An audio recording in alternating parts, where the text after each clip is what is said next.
fazer parte, honrada de ser convidada pelos movimentos docentes para ser parte desse evento. E uma breve apresentação. Eu sou mestre e doutora em educação matemática, e embora o meu foco principal esteja na educação matemática, há muitos anos tenho trabalhado aí na educação em geral. Fui professora do ensino universitário por mais de 10 anos, e atualmente eu atuo no ensino médio, numa escola dos Estados Unidos. Gostaria de agradecer a presença de todos vocês, e relembrar alguns dos nossos acordos que a gente vai ter para essa noite. Gostaria que quem estivesse apresentando, por favor, obviamente ligasse o microfone, né, e abrisse a câmera também, se você puder. Se não puder, entendemos, porém, quem apresenta, seria bem legal que nós pudéssemos ver você para acompanharmos aí a sua apresentação. Cada um de vocês, cada um dos apresentadores, terá 5 minutos. Quando 4 minutos tiverem se passado, eu vou avisá-los, eu direi 1 minuto, para que você possa concluir, e quando você chegar nos 5 minutos, eu também vou avisá-lo que o tempo se esgotou. Nós vamos seguir a sequência proposta na agenda do evento, porque eu creio que assim fica mais fácil, cada um sabe quando vai ser a sua vez, e todo mundo pode seguir a sequência aqui, mais fácil de nos organizarmos, ok? Então, é um prazer muito grande estar aqui com vocês, estou ansiosa para ouvir sobre o trabalho que vocês vão nos contar, e interagir aí um pouquinho na medida do possível, ok? Então, vamos iniciar com o primeiro trabalho. O primeiro trabalho será apresentado por Maurício Medeiros Alves, e o título do trabalho é Materiais Didáticos no Ensino da Matemática nos Anos Iniciais, um estudo a partir do uso do Tangram na formação de professores. Então, Maurício, a palavra é com você.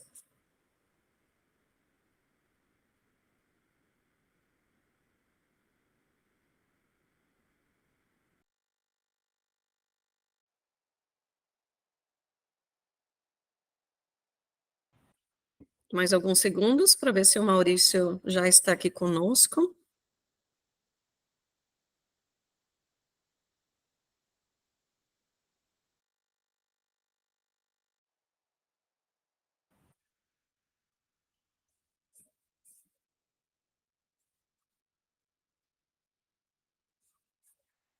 Não vejo o Maurício aqui na lista, então, Maurício não está presente.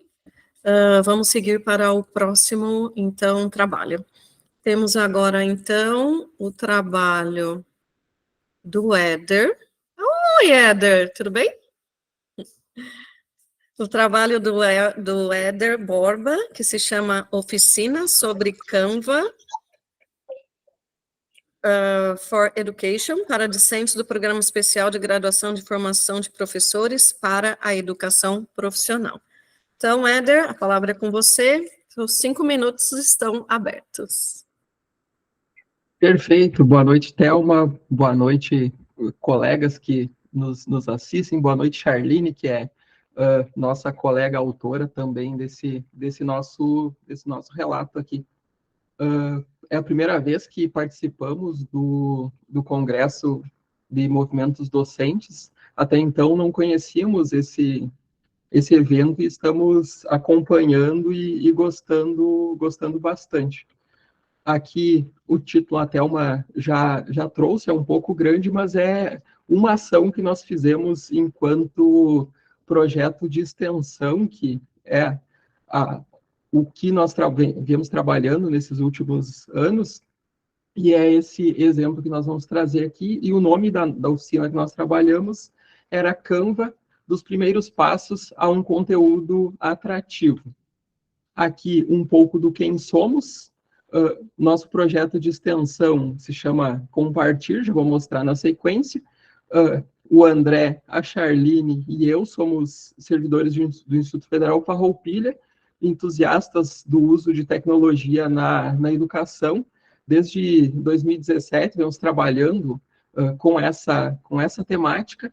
E essa oficina que nós trazemos hoje aqui tem a participação da professora Carla Marques da Rocha, que é a professora da Universidade Federal de Santa Maria, a qual foi orientadora do egresso André, no mestrado em Tecnologias Educacionais em Rede, ali da UFSM, o qual eu terminei agora há pouco, e a Charline também está cursando o mesmo curso.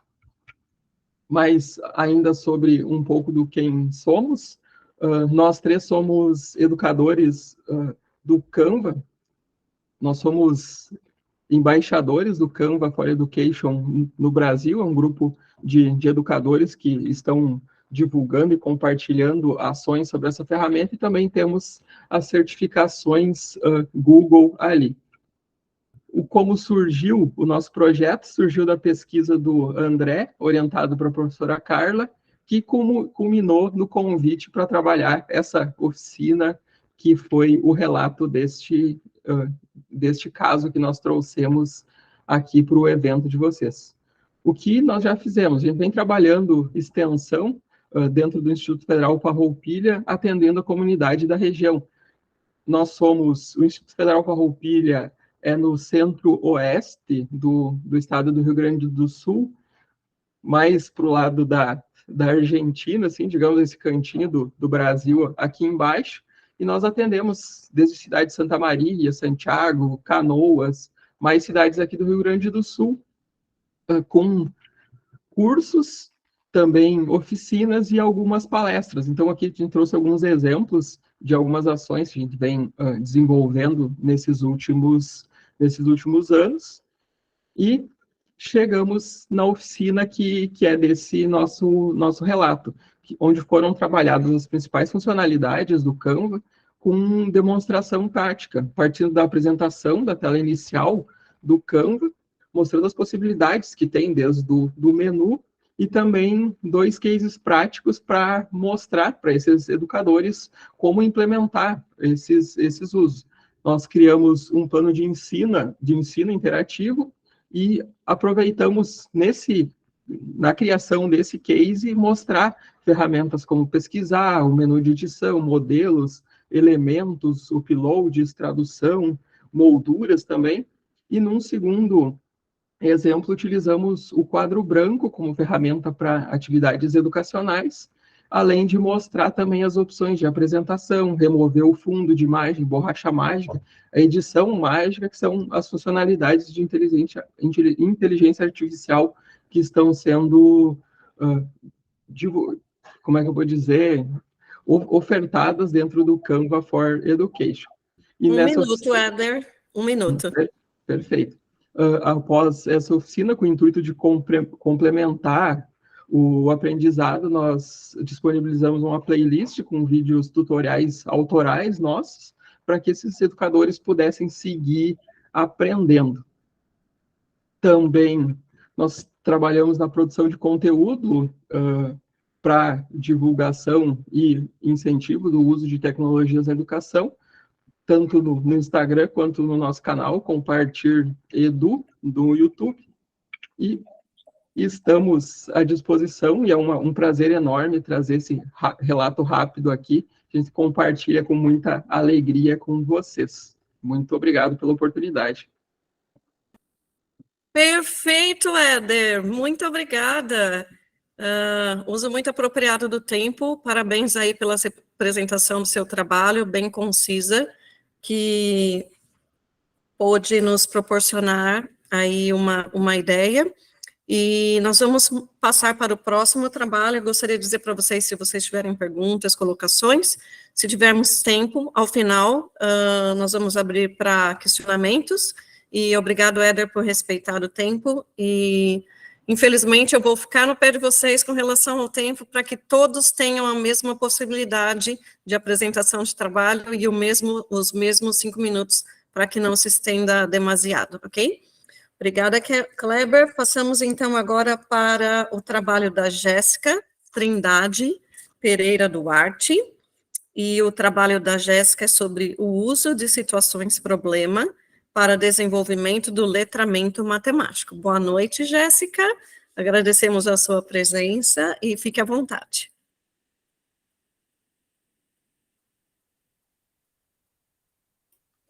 Boa noite a todos. Então, me chamo Jéssica, estou apresentando hoje, então, o uso de situações e problemas para o desenvolvimento do letramento matemático. Então, esse trabalho, ele surge, né, pensando de que a educação financeira, ela é muito além de calcular juros e fazer cálculos, né, de porcentagem. Então, ela vai além do aluno conseguir, da pessoa conseguir conceituar, né, gastos, ela conseguir diferenciar situações problemas, resolver situações problemas que envolvam finanças, né, e tomadas de decisões. Aliada a isso, né, neste trabalho, nós conseguimos linkar a educação financeira com o letramento matemático, que propõe, né, a interpretação, a autonomia, a resolução de problemas, o desenvolvimento autônomo do aluno, a criticidade dentro do letramento matemático. E esse trabalho, ele surge como um teste piloto, né, de um projeto de pesquisa de mestrado do Programa de Pós-Graduação em Educação e Ciências da Universidade Federal do Pampa, né, a Unipampa, mais precisamente de Uruguaiana. Então, como metodologia desse trabalho, ele foi aplicado, né, esse teste piloto, a uma turma de 9º ano do ensino fundamental, onde ele possui 3 questões de situações problemas, envolvendo situações financeiras. Dentro dessas 3 questões, né, existem outros itens abrangendo a educação financeira. As questões, então, elas tinham o intuito de desenvolver os níveis de letramento matemáticos, que são o letramento nominal, funcional, conceitual e multidimensional. Dentro das questões, então, uma breve apresentação do que abordava. Na primeira questão, previa o letramento nominal, né, que os alunos desenvolvessem esse letramento, e a ideia é que eles analisassem anúncios e ofertas, né, de comércio, para saber se realmente era uma oferta, se era uma propaganda enganosa, né, se os preços estavam de acordo, todo esse contexto. Já na segunda questão, né, a ideia é que eles pensassem, né, e refletissem sobre a compra de uma motocicleta, né, e as opções de pagamento. Então, nesse aqui a gente abrangia letramento funcional e conceitual, onde o aluno deveria realizar os cálculos e também tomar a decisão de melhor oferta, qual a melhor oferta, qual a mais vantajosa para fazer essa compra. Já na terceira e última questão, nós tínhamos, então, explorando no letramento nominal e multidimensional, o consumo consciente. Então, aqui a ideia era propor a realização de um sonho de consumo, e aí eles deveriam ponderar se aquilo era um desejo ou se era uma necessidade, e o que seria a atitude correta, né, para fazer aquela compra. Então, a partir das respostas dessas questões, nós fizemos uma reflexão neste trabalho, pensando de que na análise a gente percebeu, aliás, na aplicação a gente já percebeu a dificuldade dos alunos em resolver as questões, em discutir as questões. Então, foi necessário aqui que o professor intervisse, né, pedisse que mesmo com dificuldade os alunos colocassem, né, quais as dúvidas, o que eles estavam pensando em cada questão, porque muitas delas eram dissertativas, né, e aí, analisando as respostas com essas dúvidas, a gente percebe que muitos tomaram decisões usando o senso comum, e não realizando cálculos, ou utilizando conceitos de matemática financeira, de educação financeira, ou apenas tomando a decisão por impulso, né? Então, a gente teve esses resultados na análise das questões. E aí a gente percebe e consegue refletir um pouquinho sobre as defasagens que esses alunos estão chegando, né? Aqui é uma turma de 9º ano, onde já tem a previsão de educação financeira desde da educação infantil, né? Eles já estão no final da educação do ensino fundamental. 1 minuto, Jéssica. Então, a gente percebe essas defasagens dos alunos, e aí, como conclusão, a gente percebe também que foi alcançados os objetivos deste teste piloto, que era identificar os níveis de letramento desses alunos, né, conforme as questões. Também a gente consegue perceber as fragilidades, né, do sistema educacional em relação à educação financeira, que vem desde, né, do princípio, dos anos iniciais, e também a necessidade da gente discutir e desenvolver a educação financeira em sala de aula e em eventos, em projetos, em pesquisa, para a gente conseguir melhorar, né, esses índices e esse letramento dos alunos com relação às finanças. Bem, muito obrigada pela oportunidade, e fico à disposição depois para perguntas. Muito obrigada, Jéssica, pela apresentação. Nós vamos passar, então, ao próximo trabalho, e eu tenho que confessar para vocês que eu estou aqui me segurando para não falar nada mais. Eu vou deixar, estou fazendo anotações aqui, e vou deixar meus comentários para o final também. Assim, imagino que muitos de vocês estejam com esse sentimento, assim, quero falar, mas não posso. Então, compartilhando, eu tenho esse sentimento, quero falar, mas não posso. Então, vamos deixar os comentários e questionamentos para o final.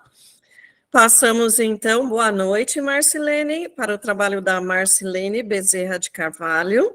Boa noite, professora Thelma, boa noite a todos os presentes. Boa noite, que se intitula Narrativas de uma professora intérprete educacional na educação de jovens e adultos, numa perspectiva de trabalho colaborativo. Então, a palavra está com você, Marcilene, obrigada.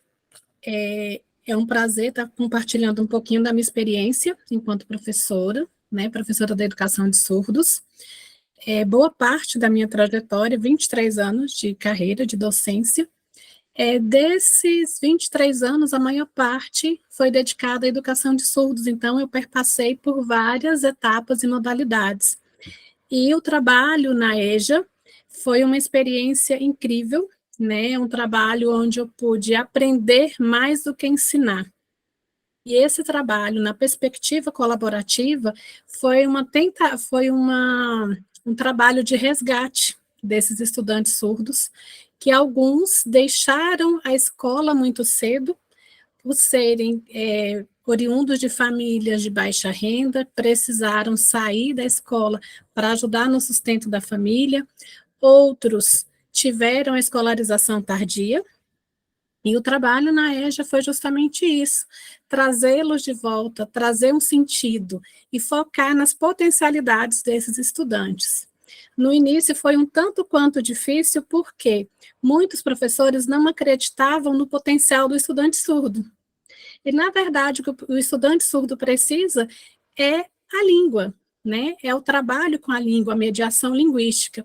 Então, enquanto professora intérprete, eu exerci 2 papéis. Primeiro, a mediação linguística com esses estudantes, e levei uma proposta colaborativa, onde todos teriam espaço, onde todos seriam responsáveis por esse processo educativo desses sujeitos. E colhemos frutos, né? Conseguimos o engajamento desses surdos no mercado de trabalho, conseguimos também a melhora nas relações sociais dentro do ambiente escolar, e todos se sentiram responsáveis por esse processo. Então, não ficamos presos ao currículo, não ficamos presos a um trabalho engessado, e sim no protagonismo de todos os sujeitos. Então, isso é o trabalho colaborativo, a valorização. E eu escolhi a abordagem de pesquisa narrativa justamente para estar compartilhando o que foi vivenciado, o que foi experienciado. Agradeço o espaço de fala.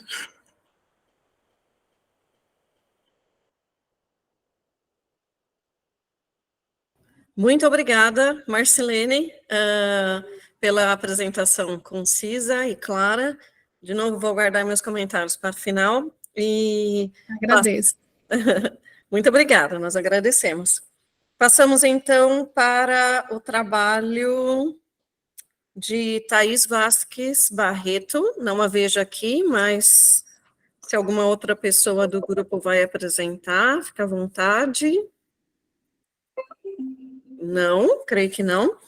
Então, vamos agora para Ramone Abreu Amado Jasper Soares.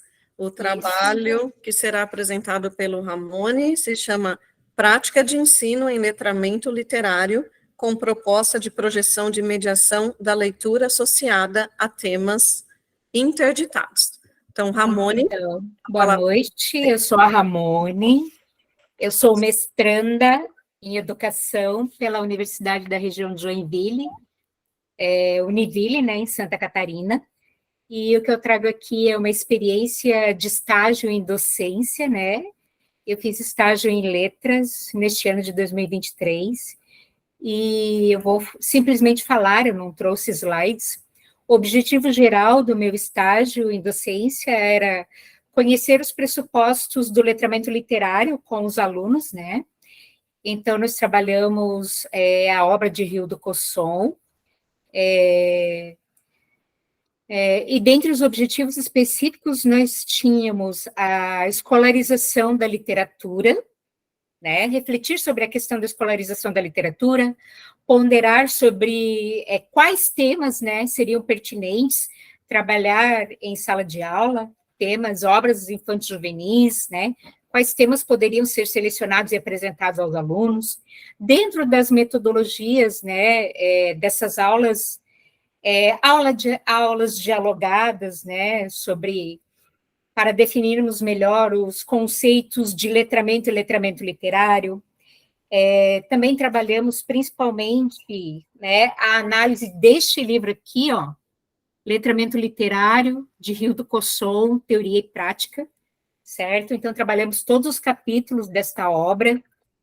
Mais adiante, abrir diálogo com esses alunos, né, sobre os temas interditados nas escolas, no ambiente escolar brasileiro, temas interditados como identidade de gênero e morte, né, que geralmente não chegam nas salas de aula, e fizemos uma avaliação, né, de como a literatura pode estar trazendo, né, estes temas e preenchendo as lacunas, né, de significação em torno disso, né, porque esses temas, eles fazem parte das nossas vidas, e como fazem parte das nossas vidas, eles devem também estar presentes nas nossas escolas, de alguma maneira, né?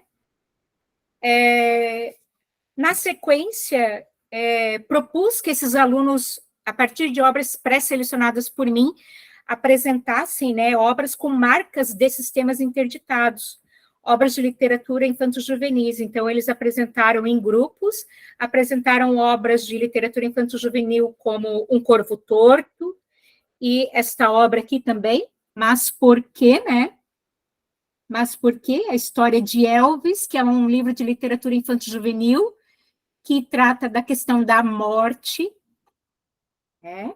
Porque a morte, ela também existe na vida das crianças, dos adolescentes, de todos nós, e ela precisa ser tratada também, então, nas escolas. E, então, os alunos, eles propuseram, né, atividades também a serem desenvolvidas com alunos de educação básica, né, e relacionaram, ao mesmo tempo, essas obras, né, e as atividades que eles propuseram com a teoria que nós estudamos ali no ambiente universitário, né, Letramento Literário de Hildo Cosson. Como resultado, né, eu chego à conclusão de que esses alunos conseguiram aprimorar, né, os seus mecanismos teóricos e práticos para atuar, né, de forma melhor como agentes de letramento literário, né, enquanto professores, né, nas redes públicas ou privadas, né, de ensino, dentro de uma educação formal ou não formal, e até mesmo informal. Seria isso, o meu relato. Obrigada, Ramone. Pedido de desculpas. Eu falei que a apresentação era do Ramone, então, te peço perdão. Tranquilo. Eu não estou acostumada com o nome, então me equivoquei aqui ao chamá-la, te peço desculpas. Tranquilo. Obrigado, completamente dentro do nosso tempo. Obrigada. Eu vou fazer um comentário depois sobre essa parte. Eu ia falar, mas não vou, porque não é justo. Se eu posso falar, vocês também podem, e aí a gente não chega ao final. Então, vou guardar os comentários para o final. Obrigada. Muito obrigada, Ramone. Valeu. Passamos, Obrigada. então, para o próximo trabalho, que é de autoria de Juarez Luiz Abrão, e o trabalho se chama O Método ABA, como ferramenta pedagógica no processo de inclusão de estudantes com TEA. Eu espero que seja isso. Se eu estiver errada, por favor, me corrijam. Então, Juarez, a palavra está com você.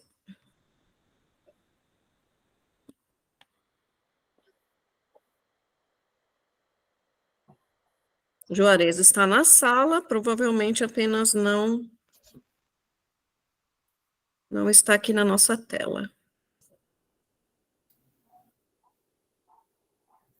Olá, meu nome é Adélia, então sou eu que vou apresentar, né, no lugar do Oi, Juarez. Adélia, muito obrigada por nos fazer saber. Ok, então você, Adélia, vai apresentar. Ok. Sim. Peraí, deixa eu colocar minha... Desculpa que eu não coloquei, eu tirei meu som, mas não coloquei meu... Boa noite a todos, né? Meu nome é Adélia, né? Eu também sou mestranda, né, no curso de pós-graduação em educação pela Universidade Federal de Lavras, né? Esse relato, né, sobre o método ABA também é parte de uma pesquisa, da minha pesquisa, né, de dissertação. Então, eu foquei para relatar um pedaço, né, da pesquisa. Então, assim, só para resumir, o ABA, né, é a análise do comportamento aplicada, que é um método que se trabalha hoje em dia, né, se trabalha com as pessoas com transtorno espectro autista. Então, o TEA é transtorno espectro autista, tá? Então, assim, a gente sabe que os autistas têm crescido muito, né, está muito presente aí nas escolas, né, a gente tem visto o quanto tem crescido, né, então, esse relato aí, ele vai visar, né, sobre o método ABA, com as pessoas com autismo, né, principalmente os estudantes. Então, a literatura, ela traz diversas metodologias colaborativas, né, mas eu vou focar no método ABA, que tem que se mostrar bastante eficaz com relação às pessoas com TEA, né, principalmente nas questões do comportamento, nas habilidades sociais, né, na linguagem, habilidades de comunicação, né, então por isso que eu procurei trazer esse método, né, para um relato. E o relato será focado com as professoras de um município aqui do sul de Minas, né, que atuam no AEE, né, que é o Atendimento Educacional Especializado. Então, o intuito é de apresentar a elas o que é o método ABA e como que elas trabalham com as pessoas com autismo, e depois apresentar a elas como que funciona, né? A gente tem visto o quanto tem surtido efeito. Eu trabalho com pessoas com autismo, né? Então, a gente sabe o quanto ele tem mostrado-se eficaz, né? E além de utilizar esse método com as pessoas, a gente também vai buscar trazer também como referência o censo escolar de 2022, né? Para ver aqui o quantitativo de pessoas com autismo tem no município pesquisado. Né? E, consequentemente, né, será uma pesquisa assim, de estudo de caso, né? E também com os questionários semi-estruturados, e também com que as professoras têm de dificuldade, né, de trabalhar com as pessoas com autismo, né, porque visto que hoje é bastante, assim, a gente fala que é difícil, mas não é que a gente precisa entender como que a pessoa se comporta e para cada tipo de TEA, a gente sabe que tem um nível, né, então, se as pessoas às vezes acham até difícil de estar trabalhando com ele, mas a gente vê que não é, né? Então, assim, vai ser uma pesquisa que a gente vai procurar saber dos professores o que eles acham de dificuldades, né? O que eles sentem quando eles trabalham, né? E aí, a partir daí, a gente vai apresentar o método ABA, como que se trabalha com eles, né? E aí, no final de tudo, a gente espera que seja ampliada essas possibilidades, né? E, consequentemente, a gente vai levar até eles uma formação sobre esse método ABA, dentro das salas de atendimento educacional especializado aqui no município do sul de Minas. E é isso. Muito obrigada, Adélia. Eu ia te falar que você tinha 1 minuto, então você concluiu perfeitamente. Alguma consideração final ou você concluiu? Concluí. Ok. Muito obrigada. Muito obrigada, Adélia, pela sua Agradeço. apresentação, pela sua participação. E passamos, então, TEA, é transtorno... Espectro autista. Espectro autista, ok. Eu anotei aqui para eu voltar à conversa depois. Muito obrigada, Adélia. Obrigada. Passamos, então, agora para o trabalho de autoria de Aline Araújo da Silva, e o título do trabalho é O Desenvolvimento da Aprendizagem da Criança com Transtorno do Espectro Autista por meio do tratamento de cães. Então, Aline Araújo, agora a palavra para você. Boa noite, pessoal. Meu nome é Aline Araújo, eu sou graduanda em Pedagogia na UF, e esse trabalho foi feito em parceria, né, com a minha coautora, que foi a Janiara Medeiros, que é a nossa professora de português da UF, e nós desempenhamos esse trabalho, esse artigo científico, aonde a gente fez esse estudo, onde o cão, ele é o coterapeuta, no tratamento justamente do TEA, que foi até também um trabalho abordado pela outra nossa colega. Então, a gente, nesse trabalho, o que a gente percebeu, né, o que a gente levantou, foi que o cão, ele passa a ter um ótimo trabalho com relação à ansiedade nas crianças com o TEA. Muitas das vezes a criança, desde o nível mais básico do TEA ou até os mais complexos, o cão, no tratamento, associado aos tratamentos, passa a ter sucesso com relação ao nível de ansiedade. A criança passa a ficar mais tranquila e ela passa também a ter uma maior afetividade, a parte da sociabilização com o tratamento junto ao cão.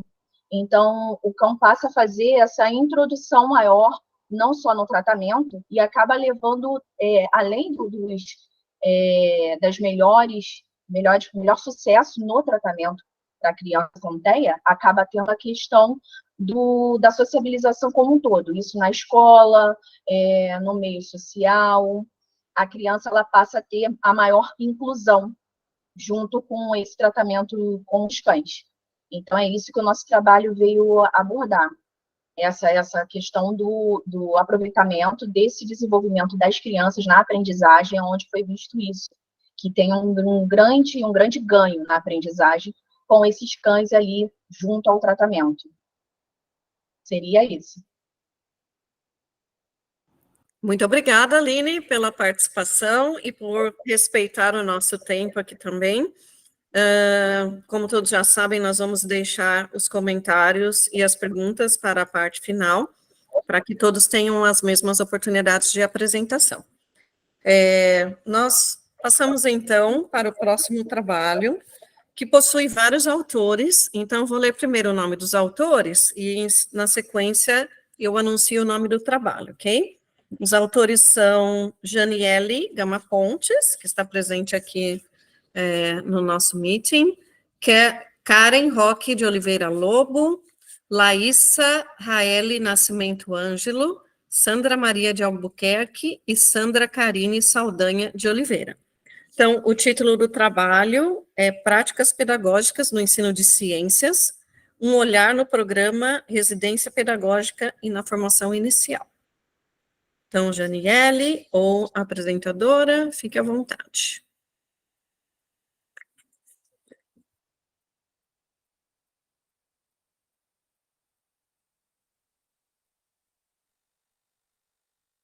Obrigada. Boa noite a todos. Bom, a Karen vai estar me ajudando aqui nesse processo, compartilhando o slide.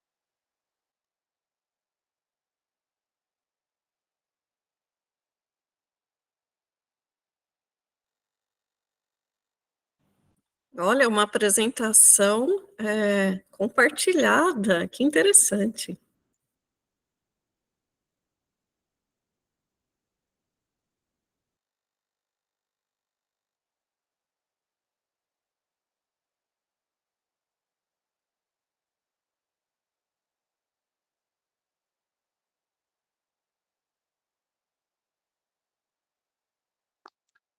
Karen, você está conseguindo?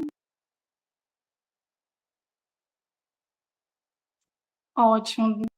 Então, eu vou começar aqui. Primeiramente, novamente, boa noite a todos. Eu sou uma das autoras desse resumo simples que a gente fez. Eu sou a Janiele Gama Pontes, e juntamente com a Karen Roque de Oliveira Lobo, a Laisa Raeli Nascimento Ângelo, a Sandra Maria de Albuquerque e a Sandra Carine Saldanha de Oliveira, nós produzimos esse material dentro do Residência Pedagógica, que é um dos projetos aí da CAPES, que enfatiza muito isso, da importância da formação inicial dos acadêmicos, né, que fazem cursos de licenciatura. E, como citado, o título é Práticas Pedagógicas no Ensino de Ciências, um olhar no programa Residência Pedagógica na Formação Inicial. Pode passar. Bom, alguns tópicos importantes na introdução do nosso trabalho é enfatizar muito essa relação do programa Residência Pedagógica, porque é graças a esse programa que a gente teve essa oportunidade de estar desenvolvendo atividade com os alunos, de estar desenvolvendo projetos e estar principalmente colocando toda aquela teoria que a gente aprende na sala de aula na prática com os alunos. Nós somos estudantes de licenciatura da Universidade Estadual aqui do estado de Roraima, e a gente está desenvolvendo com os alunos essas atividades desde o início do ano. Outro tópico é essa formação inicial na regência. A gente já teve contato com a regência e agora a gente está mais ainda ativamente. A gente tem bastante apoio da nossa preceptora em uma escola aqui da educação básica do estado, então a experiência está sendo muito boa para o nosso processo de desenvolvimento. As práticas pedagógicas estão sendo voltadas nas ciências, já que a gente está trabalhando aqui com ensino fundamental, então a gente está fazendo bastante planejamentos e colocando eles em prática, junto, né, com a professora responsável, que é a nossa preceptora. Essas atividades práticas envolvem a produção de materiais didáticos, com materiais recicláveis, sempre focando, né, na metodologia ativa, para incentivar os alunos a utilizarem a criatividade deles, a autonomia, mostrando que eles podem ser também autores ali do conhecimento deles no processo de desenvolvimento. Pode passar. Aqui eu vou apresentar as atividades que a gente cita no resumo. Uma delas é um projeto da água, com o título Preservar para Não Faltar. A gente trabalhou com turmas do 6º ano, essa foi a turma 61, e a gente desenvolveu uma sequência didática com eles sobre essa importância da água.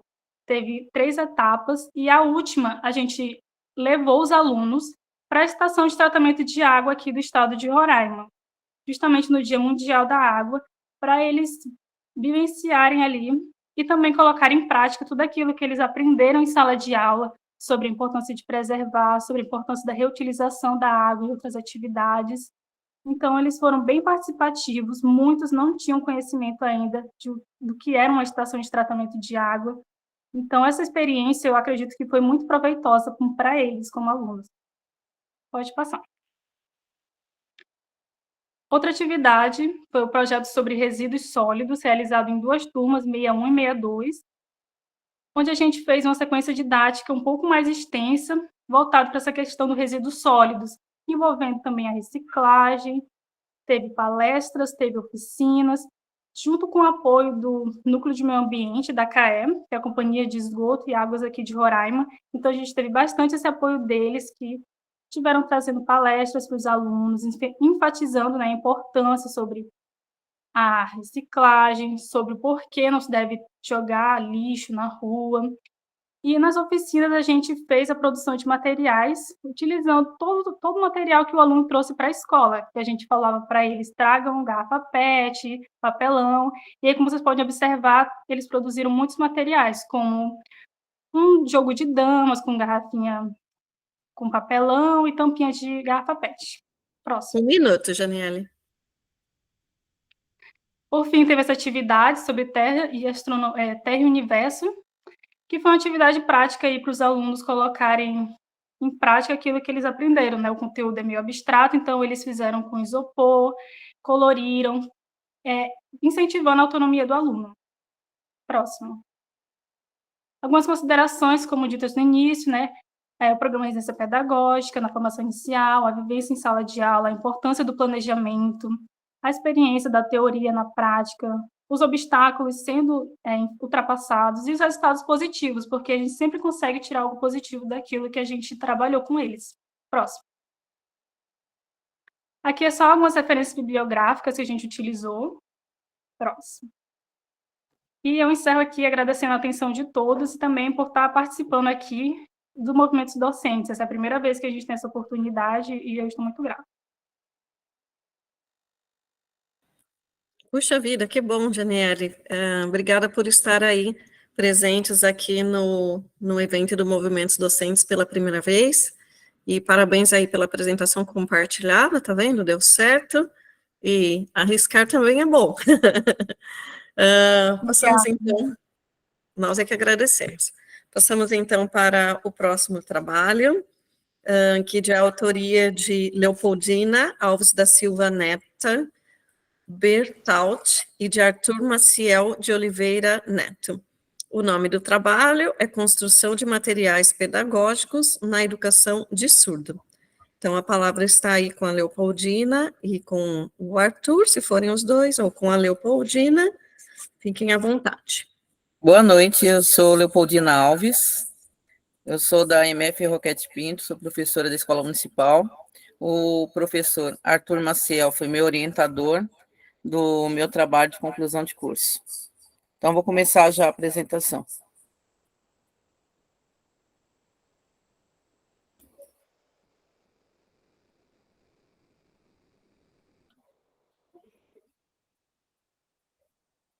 Então, vamos lá.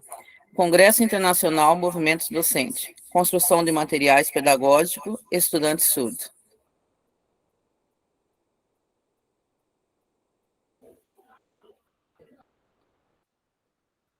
Leopoldina Alves da Silva Neta Bertaut, meu orientador, Arthur Maciel. Esse trabalho foi uma proposta de pesquisa de curso de pós-graduação da Unesp, especialização em educação especial. Nós somos servidores públicos municipais e estaduais. Proposta: construção de materiais que sejam significativos.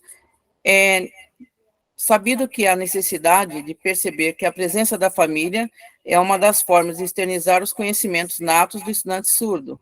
Então, ele tem necessidade dessa participação para que ele possa desenvolver melhor. As maiores dificuldades é a falta de conhecimento em Libras, na maioria dos professores atualmente. A comparação. Quando nós temos um professor, tradutor e intérprete presente, faz a total diferença. Os problemas pontuais. Falta de professor especializado em Libras, morosidade das políticas públicas em relação ao atendimento nas necessidades imediatas do estudante surdo, em relação a ter um tradutor e intérprete em sala de aula, a necessidade de formulação de atividades que realmente sejam significativas, podendo estas serem contempladas desde materiais concretos até as tecnologias assistivas. Solução: formação em Libras para todos os professores. Oportunidades: melhoria nas condições de ensino, a aprendizagem do estudante surdo. Então, a partir do momento que a pessoa ela consegue se formar em Libras, automaticamente ela consegue, assim, melhorar o ensino-aprendizagem para o estudante surdo. Os resultados. Primeiro, como pensar em melhorias? A partir do momento que as atividades envolvidas forem bem-sucedidas e articuladas, são consideradas significativas, tornando assim evidente que quando as atividades propostas são construídas, voltadas para a necessidade imediata do estudante, o resultado ele é mais promissor. E a participação da família, ela é fundamental nesse processo ensino-aprendizagem. Desta maneira, quando temos um estudante com surdez severa e que está alfabetizado, nós devemos ter vários momentos de discussão para você conseguir analisar quais serão as tomadas de decisão que estão corroborando para a aprendizagem desse estudante. Ou seja, quando chega um estudante surdo e, além de ser surdo, ele ainda tem algum tipo de deficiência, há necessidade do grupo inteiro sentar, conversar, e os materiais nós temos que montar de acordo com a necessidade imediata desse estudante. Então, eu finalizo com a citação de Machado, 2008, página 69. A educação inclusiva, levando em consideração a pluralidade das culturas, a complexidade das redes de interação humana, percebe-se que cada ser humano ele é ímpar em seu conhecimento. Portanto, cada um requer seu tempo e espaço de aprendizagem, que devem ser respeitados para que se obtenha resultados positivos e uma aprendizagem realmente significativa. Agradeço pela oportunidade.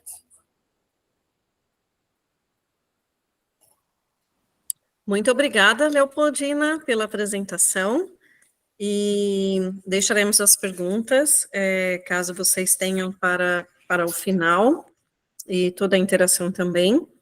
E passamos, então, para o trabalho de autoria de Douglas Lopes do Nascimento e Cleone Santana Pires.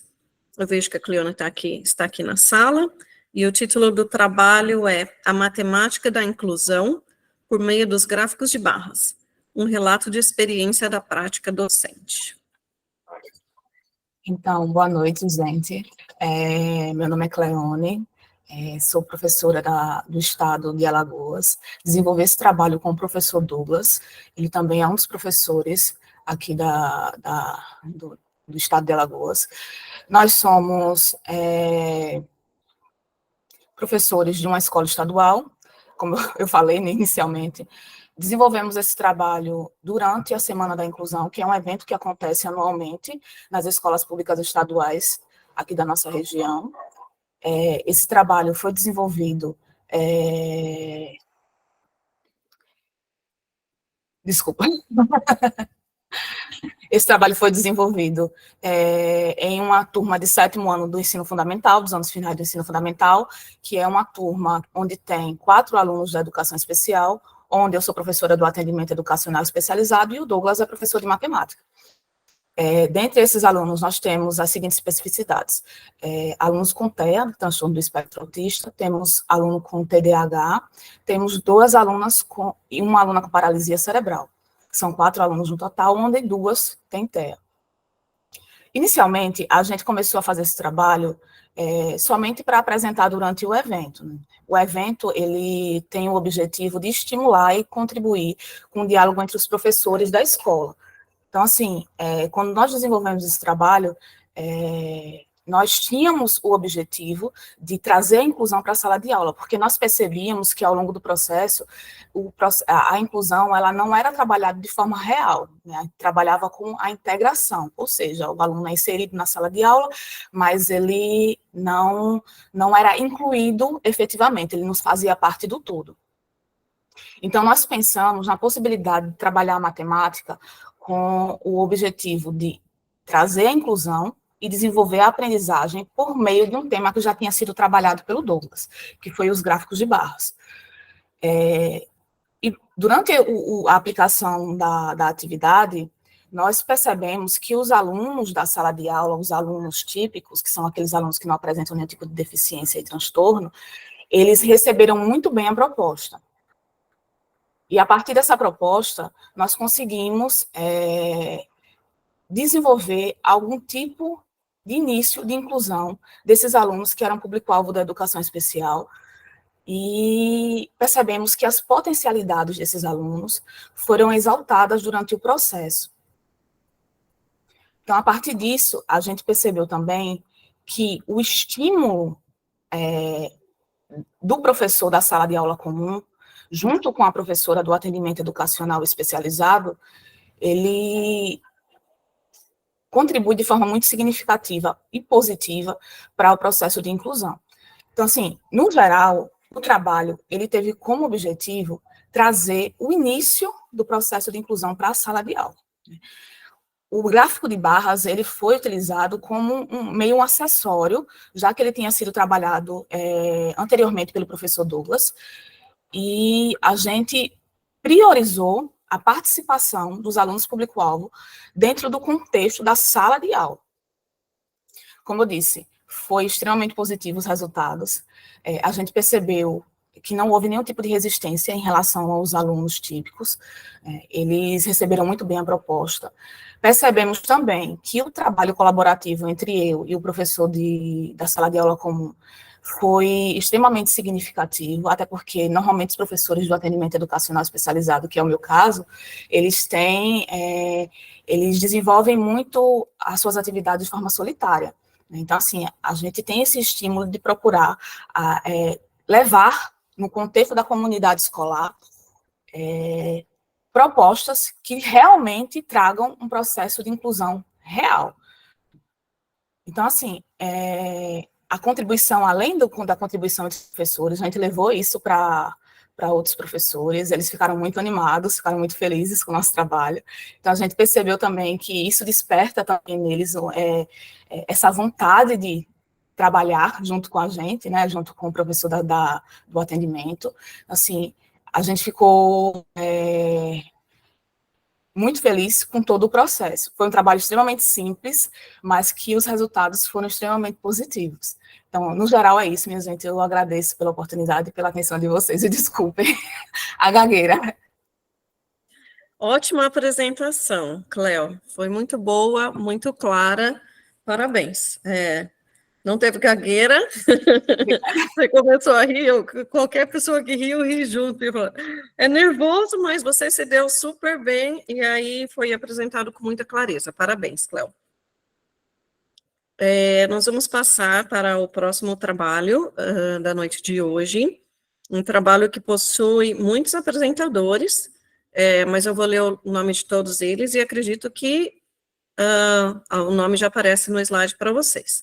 Então, um trabalho de autoria de Fernanda Raquel da Costa Agra Amaral, Júlia Maria Soares Ferraz, Maria Caroline Santos Veloso, José Lucas da Costa Campos, Niele Silva de Souza, Carlos Alberto da Silva Júnior e Alessandra Marconi Tavares Alves de Figueiredo. Então, o nome do trabalho é Inclusão no Ensino de Química por meio da utilização de um recurso audiovisual bilíngue, uma proposta metodológica. Então, a palavra aí com a Fernanda. Boa noite a todos. Me escutam? Ok. Te escutamos, Fernanda, sim. O título, né, vocês já falaram, é Inclusão no Ensino de Química por meio da utilização de um recurso audiovisual bilíngue, uma proposta metodológica. No caso, esse trabalho ele é oriundo de um projeto que tem o intuito de trazer a inclusão trabalhando o ensino de química, os Objetivos de Desenvolvimento Sustentável, do ODS, e, além disso, a química verde, através da criação de novos sinais, porque a química verde, em Libras, no caso, não tem sinais, entendeu? É uma questão, assim, muito, muito escassa. Então, esse projeto tem essa proposta. Então, uma das etapas do projeto é esse trabalho que eu venho compartilhar agora com vocês, que é, no caso, o desenvolvimento de um recurso audiovisual, que, no caso, é um questionário de sondagem, né, o IVS, e eu vou aqui explicar como é que foi a continuidade do trabalho.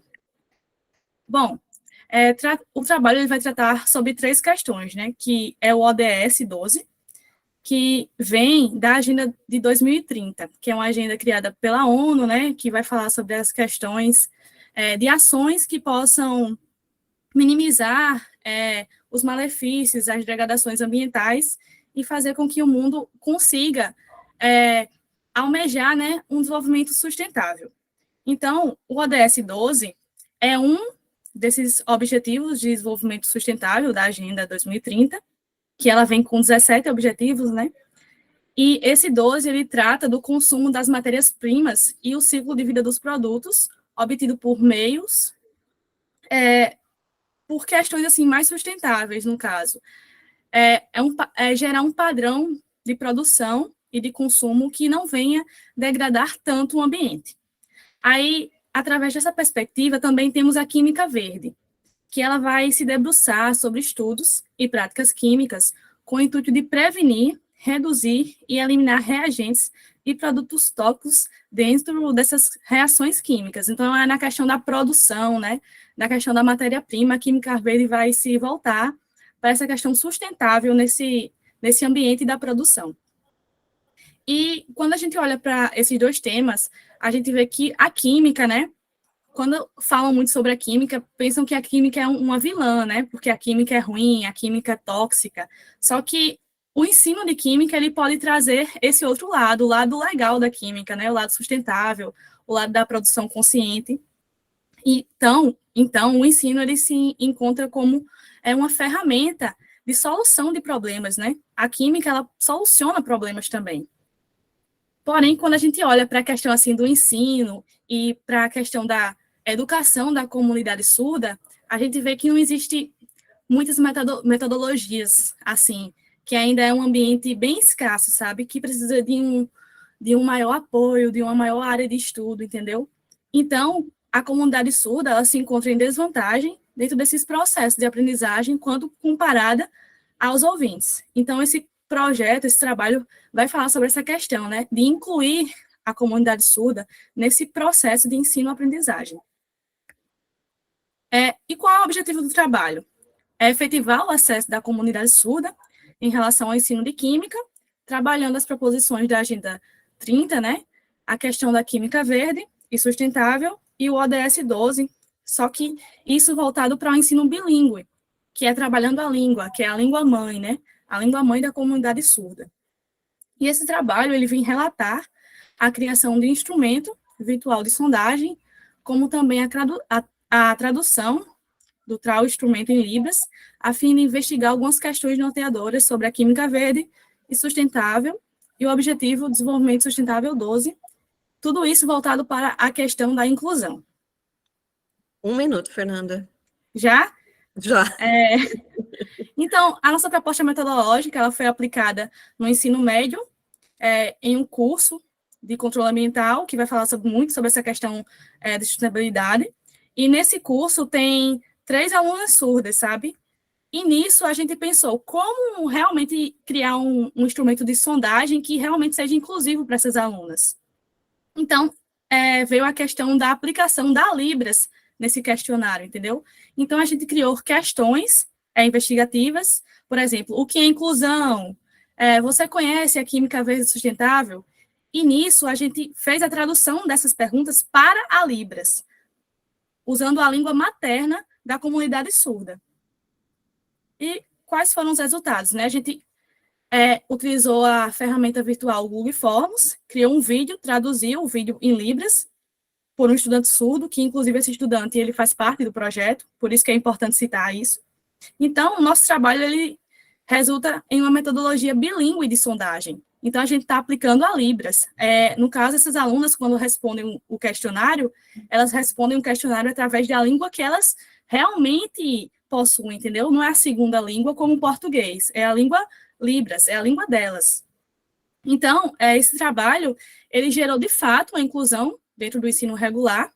A gente trabalhou a questão da educação, utilizando recursos bilíngues. E qual é o objetivo principal desse trabalho? É servir de inspiração para que outros professores, outros projetos, eles realmente trabalhem a questão da acessibilidade dentro da educação. Então, é importante que essas propostas existam porque servem de referência para outros trabalhos. E assim, né, a questão da inclusão vai crescendo a cada dia mais. Obrigada. Tentei correr agora no final. Obrigada pela corridinha aí no final, para que a gente pudesse fechar no tempo. Obrigada pela apresentação. E passamos, então, agora um trabalho também de vários autores. Vou ler primeiro o nome dos autores, e aí eu leio o nome do trabalho. Temos José Cauã, Cleywert Assis da Silva, Carla Hevelin Tamara Freitas da Silva, Adriano Xavier Miranda, Raíssa Manuela de Melo Silva e Alessandra Marconi Tavares Alves de Figueiredo.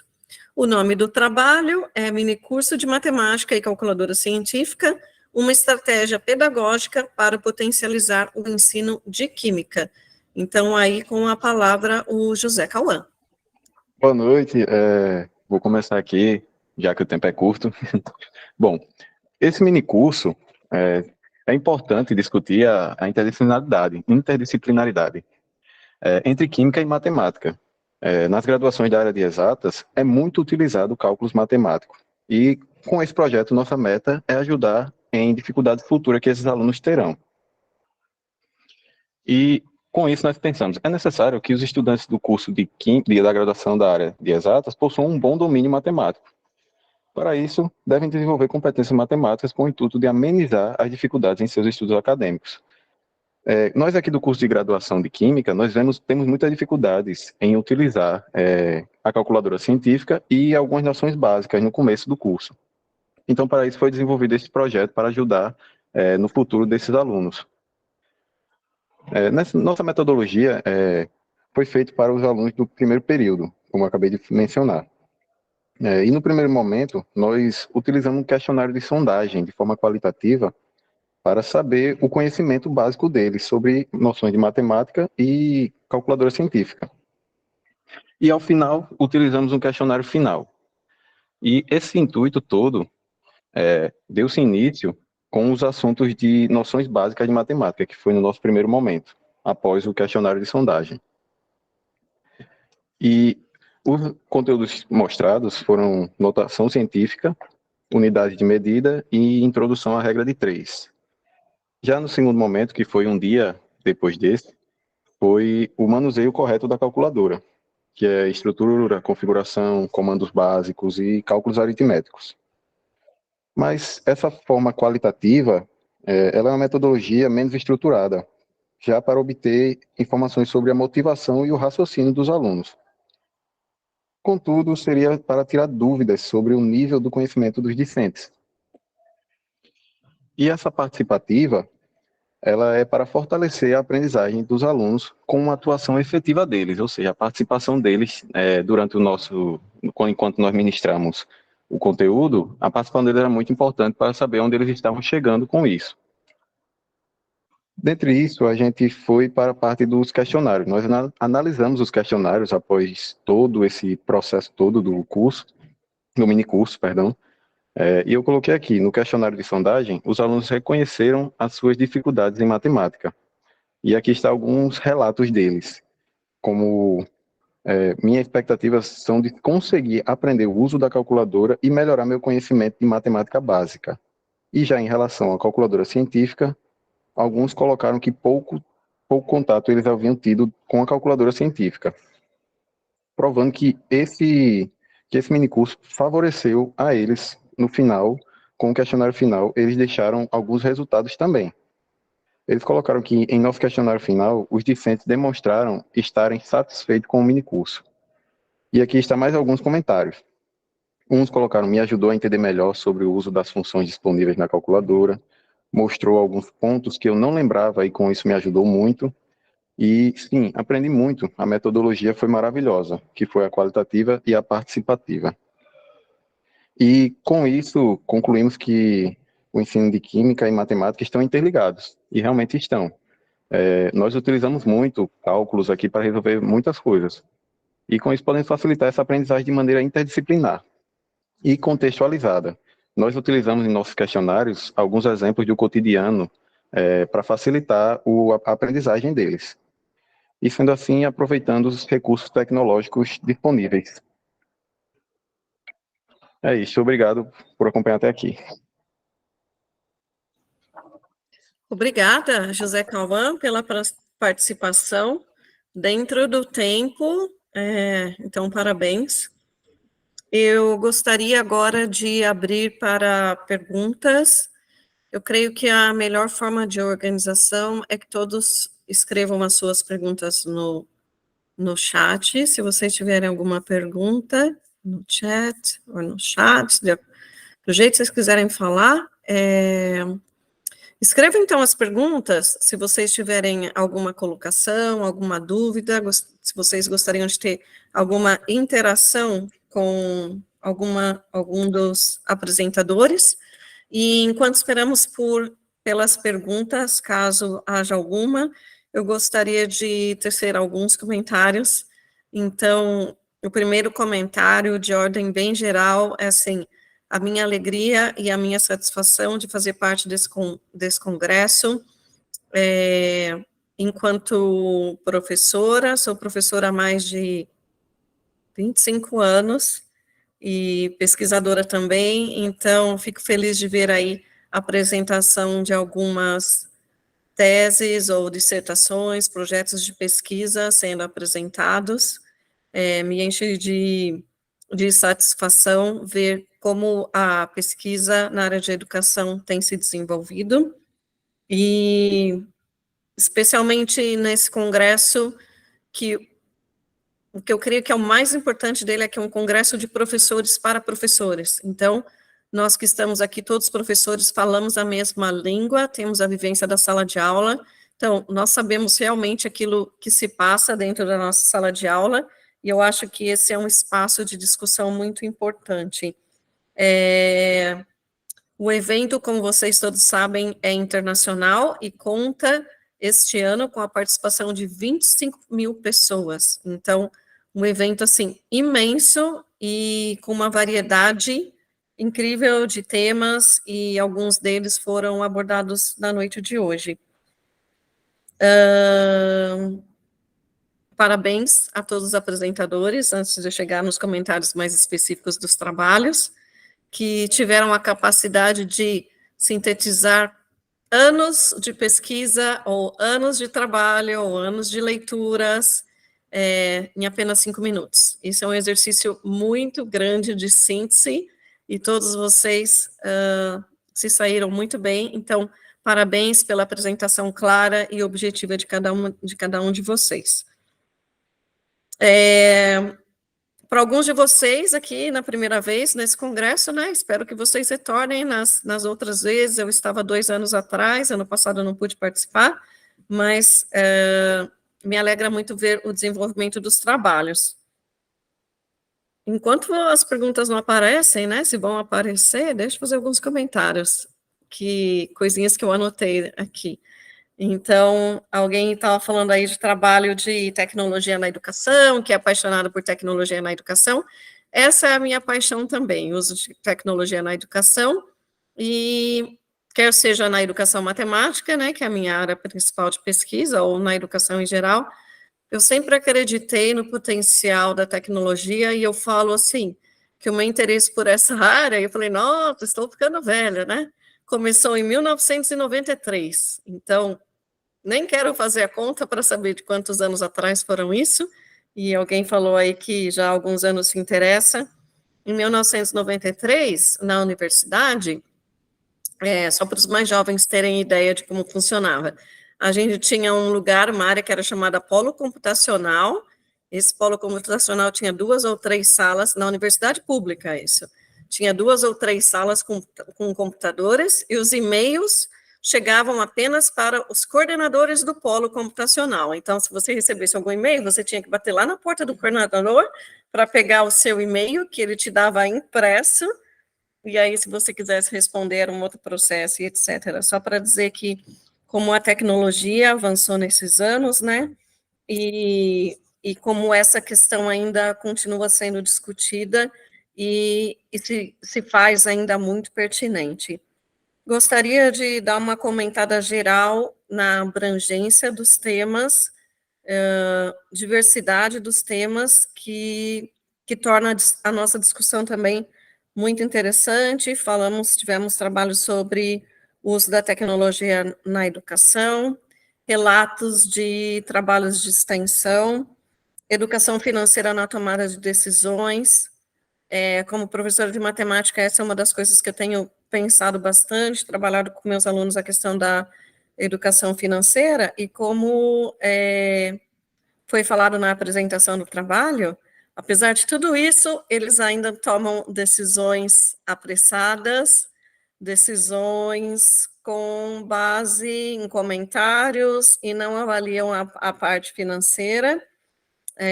Também vivo isso na minha sala de aula. Educação da comunidade surda, educação inclusiva, TEA, diversos temas, e me chama muita atenção também a discussão de temas que não são normalmente tratados na escola, como o trabalho que disse que o tema tratado era a morte. Então, passamos aí por uma variedade de trabalhos com temas muito interessantes e específicos. Temos uma pergunta aqui, então gostaria de valorizar nesse momento mais a participação de vocês. Temos pergunta para a Fernanda Raquel. Então, essa pergunta é para a Fernanda Raquel. Primeiramente, parabéns, gostaria de saber quais foram os desafios apresentados durante a aplicação da sua metodologia. A Karen, né, que está fazendo a pergunta, disse que irá aplicar uma sequência voltada para alunos surdos e a educação bilíngue, e gostaria que a Fernanda compartilhasse mais dos seus resultados, desafios e benefícios. Então, Fernanda, a palavra está agora com você. Você pode ler também a pergunta no chat. Oi, boa noite. Posso repetir. Novamente, eu vou reler aqui a pergunta só para me embasar. Claro, fique à vontade. Obrigada, Karen.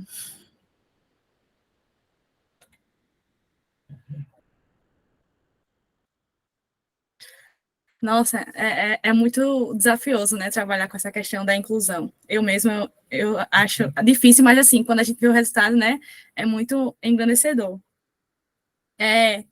Nessa primeira etapa, a gente não sentiu, assim, tantos desafios, sabe, porque era mais uma questão, assim, de pesquisar sobre a questão da inclusão, do ODS, né, e criar o questionário. Então, assim, nessa primeira etapa, eu senti uma maior tranquilidade. Porém, em relação, assim, a dar continuidade agora, vou lá falar sobre os resultados do projeto, né, que a gente ainda está fazendo os sinais, né, no caso, o nosso pesquisador, que é Lucas, que ele é um aluno surdo, ele está criando sinais, né, da química verde, junto com uma intérprete, e é mais nessa questão que a gente está vendo desafios, que a gente, às vezes, ele vê aí a intérprete fala, não, mas talvez, assim, vamos tentar fazer outro e tal, para ver se fica melhor, entendeu? Mais acessível, no caso, assim, para todos. E também tem a questão que nosso trabalho também, ele não só trabalha, assim, com essa questão do questionário, sabe? A gente utilizou um recurso bilíngue também em vídeo. A gente fez um vídeo falando sobre a química verde, e nisso a gente utilizou o recurso bilíngue também, colocou a tradução em Libras do vídeo, e nesse caso a gente já viu alguns desafios, porque a gente começou fazendo, foi um erro no caso, né? Só que é um erro que serve de referência para outros trabalhos, né?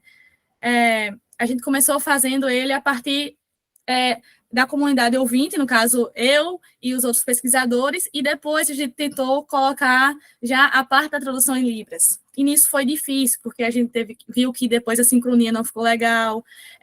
O próprio Lucas, o pesquisador, ele deu o depoimento dele, ele disse que não estava tão acessível, entendeu? Então, até um trabalho que trabalha com acessibilidade gera, às vezes, recursos que não são acessíveis. Imagina, é um desafio muito grande. Então, a gente já pensa aí agora na próxima etapa, dando continuidade a esse projeto, já começar a partir, no caso do Lucas, fazendo o recurso, entendeu? Então, é algo que a gente não... Às vezes, a gente, assim, tem uma ideia e entra em acordo, sabe? A gente não sabe como é uma coisa que não vem na cabeça de início, aí depois a gente pensa, meu Deus, como é que a gente não pensou nisso? Se a gente quer trabalhar com inclusão, por que não começa a partir do aluno, do pesquisador surdo? Entendeu? Até na própria pesquisa tem esses escuros, sabe? Essas coisas, assim, que a gente não tem luz na hora. Então, assim, é muito desafio, mas também quando você descobre algo, assim, melhor, né? É muito rico. Não sei se respondeu a pergunta, Karen. Espero que tenha respondido. Obrigada, Fernanda, pela colocação. Karen agradeceu, então creio que sim. Alguma outra pergunta ou colocação? Se vocês também preferirem abrir o microfone de vocês e fazer alguma colocação, fiquem à vontade, se for mais fácil do que escrever. Não? Então, mais uma vez, meus parabéns a todos os apresentadores, agradecimento por vocês dedicarem o seu tempo para divulgar o trabalho de vocês e os resultados aqui, e um agradecimento também pelo trabalho de vocês com a educação, que, no meu modo de vista, é um dos trabalhos mais lindos do mundo, para mim, o mais lindo, falando enquanto professora, e é muito recompensador. Estava buscando a pergunta. É muito recompensador. Então, eu agradeço o trabalho de vocês, a apresentação de cada um de vocês. Desejo uma boa noite e nos encontramos aí, né, nesse evento do Congresso Internacional Movimentos Docentes, no ano que vem ou nos próximos, e desejo sucesso a vocês, tá bom? Um abraço, boa noite. Boa noite a todos.